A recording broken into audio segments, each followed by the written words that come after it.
So in this video, I just wanted to show off a figure I've had for a while, and I think he still is one of my only newer Marvel Legends. Because I've had a lot of older ones and stuff, but those were in, like, the early 2000s and stuff. But this is, I think, the only current one that I have.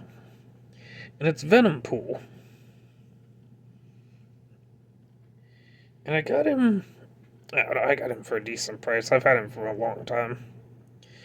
And it was one where I wasn't that impressed on how they did the joints, stuff like that. Because, like, the body and stuff feels pretty solid, but then when it comes down to, like, the leg joints and everything, I don't know, I wasn't that impressed on how almost very plasticky, or I almost want to say 3D printed, but I don't know, they just didn't seem the best to me. Because when I got this guy and the lightning I can't remember the lightning collection of Kruger, because his joints are a bit like that too. Seem to have better hands, but I don't know. Sometimes you just think something feels really, really weird.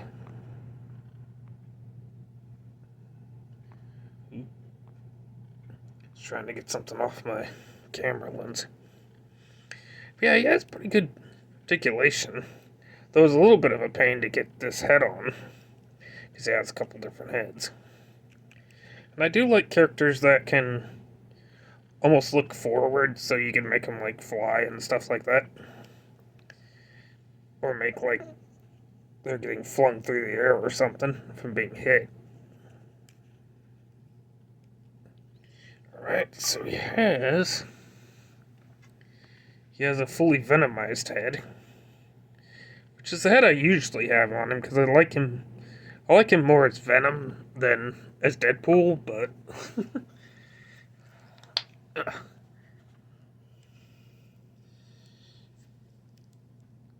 there we go. Yeah, there we go. Really like that head. And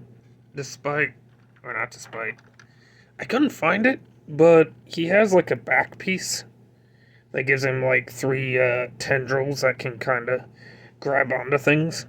But I do not know where they are. I have no clue. But he does have two of these kind of pinkish purple swords, which I don't usually have him holding either, to be honest. But they fit in these hands rather well, too, because you can put them in there, but then you can push them more up against the fingers to make them hold on to it better. And that was one problem I kind of had with the hands, is because if you put something that's in there that's a little too big, it stretches that hand out, and I almost couldn't get one of them, back into position to even hold a sword, because I had originally had put a gun in his hand. I think I might still be able to tell. I think it's this hand, because the thumb still looks a little farther out than the other one that originally was supposed to be.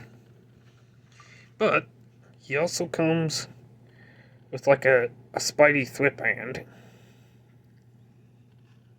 which I kind of wish that he did with this one. Is I remember Venom lots of times had a square on the tops of his hands, because his webs tended to come out of the tops of his hands. They don't always seem to do that. But then he has these two clawed hands, which are also ones I usually have on this guy. They can be a little difficult to get on, especially since they're very spiky. You have to hold on to them just a little to pop them in there. But yeah, then you got this guy. Almost looks like a Spawn character. Can bend him down a little bit. Or kind of crouch him, I should say.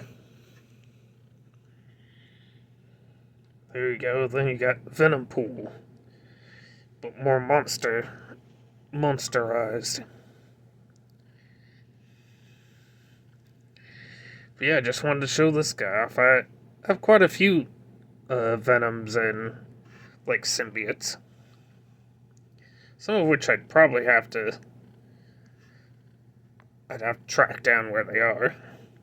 But yeah, always liked having this guy.